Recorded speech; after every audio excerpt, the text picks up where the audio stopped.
اچھا جی، سال تھا 1996-97 اور پاکستان پہ بظاہر جو ہے وہ میاں نواز شریف صاحب کی حکومت تھی. اچھا، حکومت کس کی تھی اور کس کی ہے آج تک وہ بتانے کی ضرورت نہیں ہے، آپ سب کو پتہ ہے. خالی بس یہ ہے کہ سامنے نواز شریف صاحب بیٹھے تھے. ٹھیک ہے. ایک واقعہ ہوا تھا، واقعہ بڑا زبردست تھا. ایک ایم ایل کانسی نام کا بندہ تھا، بلوچی تھا، بیسیکلی کانسی قبیلے سے تھا، اور اس نے افغانستان میں امریکہ کے 3 CIA اہلکاروں کو قتل کر دیا تھا. شاید پاکستان میں ہی کیا تھا اور پھر افغانستان وہ فرار ہو گیا تھا. اچھا جی، بات چلی، انہوں نے بولا کہ جی امریکہ نے کہ جی ہمیں وہ بندہ چاہیے. پاکستانی حکومت نے ایز یوزول فل اس کی مدد کی اور آپس میں ان کی ڈیل بھی طے پائی. اس وقت یہ وار اگینسٹ ٹیرر والا کوئی مسئلہ نہیں تھا، یہ تو دہشت گردی کے خلاف جنگ اور القاعدہ اور ایسا کوئی مسئلہ اس وقت نہیں تھا. ٹھیک ہے جی. تو پاکستانی حکومت نے مکمل مدد کی امریکہ کی، اور اس کو کسی طریقے سے بہانے سے ایجنٹوں نے بلایا ایم ایل کانسی کو کوئٹہ میں، اور وہاں سے انہوں نے اس کو کیپچر کیا ہے. اور کیپچر کر کے انہوں نے امریکہ کے جہاز جو ہے وہ وہاں پہ ڈیرہ غازی خان میں شاید تیار کھڑے تھے، کیونکہ اس وقت فاروق الغاری صاحب صدر ہوتے تھے پاکستان کے، ڈیرہ غازی خان سے تعلق تھا ان کا. تو انہوں نے جناب ان کے حوالے کیا امریکہ کے، امریکنوں نے اس کو جناب جہاز میں ڈالا اور وہاں سے اس کو اٹھا کے لے گئے. پراپر مقدمہ چلایا ہے، گوانتانامو بے اس وقت نہیں ہوتا تھا، پراپر مقدمہ چلایا ہے. تو وہاں پہ آفیشیل سٹیٹمنٹ ہے. اگر آپ کو اس چیز کی تحقیق کرنی ہے تو آپ اس کے بارے میں ریسرچ کر لیں، گوگل پہ یہ چیزیں اویلیبل ہوں گی لازمی طور پہ. ٹھیک ہے. آفیشیلی ہوا تھا یہ. تو وہاں پہ جب ان کا اٹارنی جنرل تھا تو اس کے اگینسٹ میں جو دوسرا لائر تھا اس نے پوچھا اپنی گورنمنٹ سے کہ یار how much did you guys paid to the Pakistani government for this guy to be captured, یعنی اس کو پکڑنے کے کتنے پیسے دیے. تو انہوں نے کسی نے بتایا اتنے $1 ملین دے دیے، گورنمنٹ نے اس کو بتایا. تو اس نے بولا یار تم لوگ پاگل ہو، اتنے $1 ملین دے دیے، تم $1000 دیتے پاکستانی اپنی ماں بیچ دیتے ہیں، تو تم نے اتنے $1 ملین کیوں دے دیے. اچھا، یہ آفیشیل اسٹیٹمنٹ دیا تھا ان کے اٹارنی جنرل نے یا ان کے کسی وکیل نے عدالت کے اندر ایم ایل کانسی کے کیس میں. بعد میں اس بیچارے کو وہاں پہ سزائے موت ہوئی ہے اور انہوں نے اس کو ایگزیکیوٹ کیا، پراپر اس کو ختم کر دیا ہے. پاکستانی خیر شروع سے ہم لوگ تو اس کی بےزتی کی نشان ہی بنے ہوئے ہیں جب سے پاکستان میں ہم لوگ پیدا ہوئے ہیں، جب سے ہم لوگ پاکستانی بنے. بہرحال فار سم ریزنس ہم لوگ اپنی عزت نہیں کرا سکے آج تک.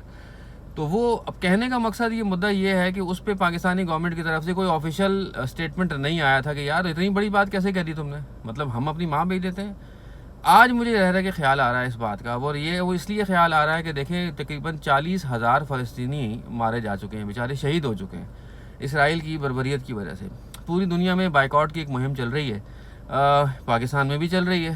کچھ غیرت مند لوگ ہیں جو اسرائیلی چیزوں کا، اسرائیلی مصنوعات کا بائیکاٹ کر رہے ہیں، کیونکہ ہم پاکستان وہ واحد ملک ہے پوری دنیا میں کہ جنہوں نے اسرائیل کو تسلیم نہیں کیا، اور اس کی وجہ صرف اور صرف قائد اعظم محمد علی جناح ہیں، کیونکہ انہوں نے کہا تھا کہ ہم کچھ بھی کر لیں پاکستان اسرائیل کو تسلیم نہیں کرے گا، اور ہمارے پاسپورٹ کے اوپر بھی یہ لکھا ہوا ہے.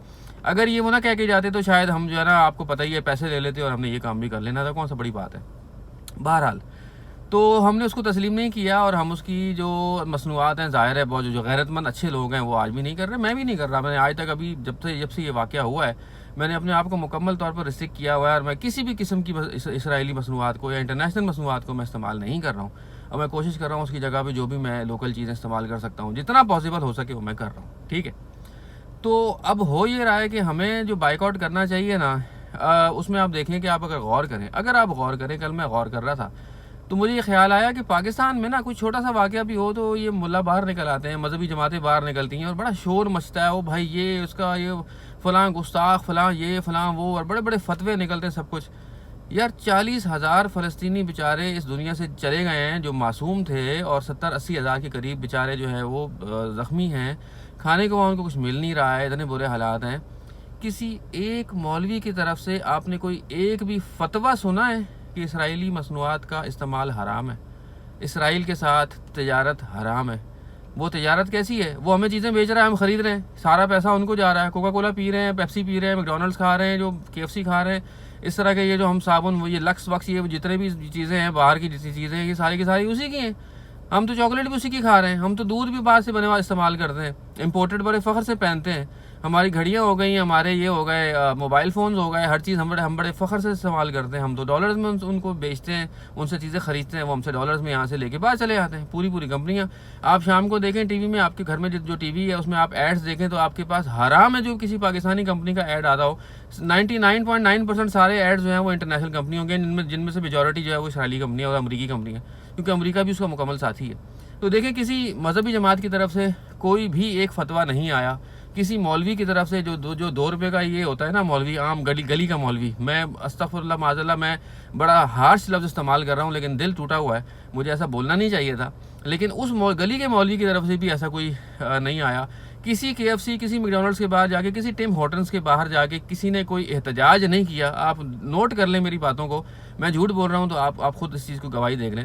کسی نے کوئی اس پہ احتجاج نہیں کیا، کسی نے باہر جا کے کوئی بینر نہیں لگائے، کسی نے یہ نہیں بولا اسرائیل کی مصنوعات کا بائیکاٹ کرو، یہ کرو وہ کرو. وجہ کیا ہے بھائی؟ کیوں نہیں کر رہے ہو؟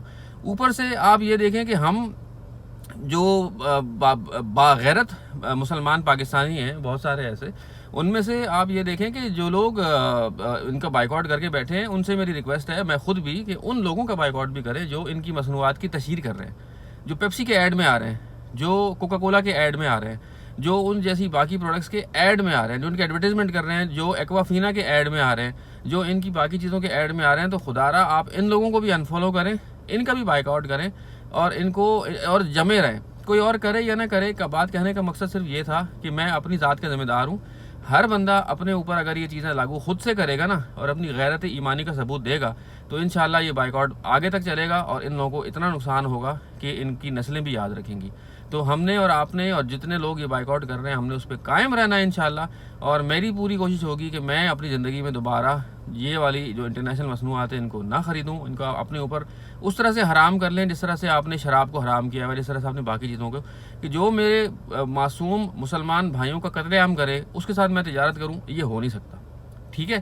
تو آپ لوگوں نے ان لوگوں کا بائیک آؤٹ بھی کرنا ہے جو ان کی مصنوعات کی تشہیر میں کسی بھی طریقے سے ملوث ہیں. جیسے بینک ہوتا ہے جی، سودی کام ہے، سود لینے والا بھی ظاہر ہے گناہ گار ہے، اور سود کے لیے کام کرنے والے بھی گناہ گار ہیں. تو آپ میری اس ریکویسٹ کو بڑے میں ادب کے ساتھ ریکویسٹ کر رہا ہوں کہ آپ اس ریکویسٹ کو اپنے اوپر لاگو کریں. ہر بندہ اپنے اوپر لاگو کرے. ہمیں کسی دوسرے کی قبر میں نہیں جانا ہے، ہمیں اپنی قبر میں جانا ہے، اپنا جواب دینا ہے. اگر قیامت کے دن کسی ایک فلسطینی بچی نے بھی ہمارا گریبان پکڑ کے ہم سے پوچھا نا کہ تم نے میرے لیے کیا کیا تھا، تو آپ یقین کریں کہ یہ حج، یہ عمرے، اور یہ جو نمازیں ہیں، یہ زکاتیں، اور یہ جو روزے ہیں نا، یہ سب بیکار چلے جائیں گے. آپ سب جو ہے نا اپنے اوپر یہ چیزیں لاگو کریں، اور مسلمان ہونے کے ناطے غیر مسلموں کا، جو خاص طور پر ان ظالموں کا بائیک آؤٹ کریں. شکریہ.